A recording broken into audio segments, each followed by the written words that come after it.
राम राम सबको। आप कैसे हो? आशा करती हूँ आप सब ठीक होंगे। और मैं आपको कार्तिक मास का छठा अध्याय सुनाने जा रही हूँ। और कार्तिक मास के मातम को पढ़ने का बहुत ज़्यादा महत्व है। और इस मंथ में तुलसी की पूजा भी करनी चाहिए और दीप दान तो इतने ज़्यादा करने चाहिए। मंदिर में आप दीप दान जगाने से हमारी दरिद्रता दूर होती है और सुख समृद्धि की प्राप्ति होती है। और वीडियो को लाइक शेयर एंड सब्सक्राइब ज़रूर करें। चलो स्टार्ट करते हैं छठा अध्याय। नारद जी ने कहा, जब 2 घड़ी रात शेष रह जाए तब तिल कुश अक्षय चंदन आदि लेकर शुद्ध होकर जलाशय पर जाए। नहर की अपेक्षा नदी में स्नान करने से 10 गुना फल मिलता है और नदी की अपेक्षा संगम पर स्नान करने से 10 गुना फल मिलता है और तीर्थ पर स्नान कर इससे भी दुना फल मिलता है। स्नान से पहले भगवान का ध्यान करके स्नानार्थ संकल्प करें। फिर तीर्थ के उपस्थित देवताओं को कर्मश्य एवं आचमनीय आदि देवें। अर्घ्य मंत्र यह है, हे कमलनाथ आपको नमस्कार है, हे जलाशय भगवान आपको नमस्कार है, हे ऋषिकेश आपको प्रणाम है। मेरे दिए हुए अर्घ्य को आप ग्रहण करें।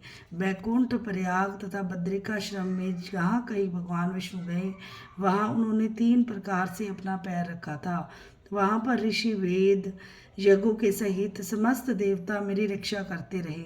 हे जनार्दन, हे दामोदर, हे देवेश, आपको प्रसन्न करने के लिए मैं कार्तिक पक्ष में विधिवत प्रातः स्नान कर रहा हूँ।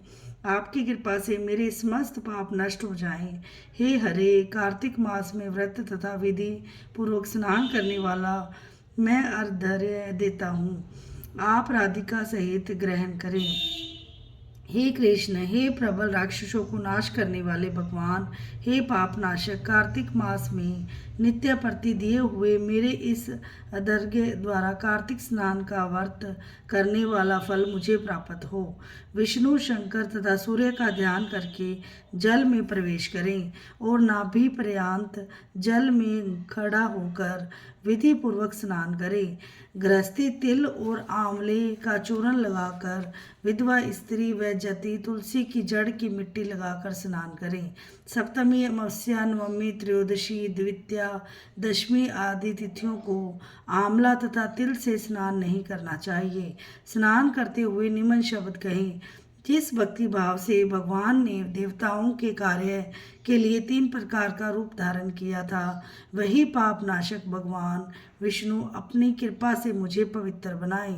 विष्णु की कृपा से कार्तिक व्रत करने वालों की सारी इंद्र आदि देवता रक्षा करते हैं, अतः वह मुझको पवित्र करें। बीजों, रहस्यों तथा यज्ञों सहित वेदों के मंत्र, कश्यप आदि ऋषि, इंद्र आदि देवता मुझे पवित्र करें। गंगा आदि सभी नदियों, संपूर्ण तीर्थ, 7 समुंदर और समस्त जलाशय मुझको पवित्र करें। अदिति आदि सभी नारियां, यज्ञ, सिद्धि, सरप, सब औषधियों, तीनों लोगों के पर्वत मुझे पवित्र करें। इन शब्दों को कहकर स्नान करने के पश्चात व्रती हाथ में पवित्री धारण करके देवता, ऋषि, मनुष्य तथा पितरों का विधिवत तर्पण करते समय जितने भी तिल तर्पण में रहते हैं उनसे वर्ष पर्यंत वृद्धि के पितृगण स्वर्ग में वास करते हैं। तत्पश्चात व्रत करने वाला जल से निकलकर शुद्ध वस्त्र पहने और प्रातःकाल के सब कृत्यों से निवृत्त होकर पुनः भगवान विष्णु का पूजन करें। समस्त तीर्थों के सारे देवताओं का स्मरण करके भक्ति पूर्वक सावधान होकर चंदन, फूल तथा फलों सहित भगवान विष्णु को फिर अर्घ्य देवें।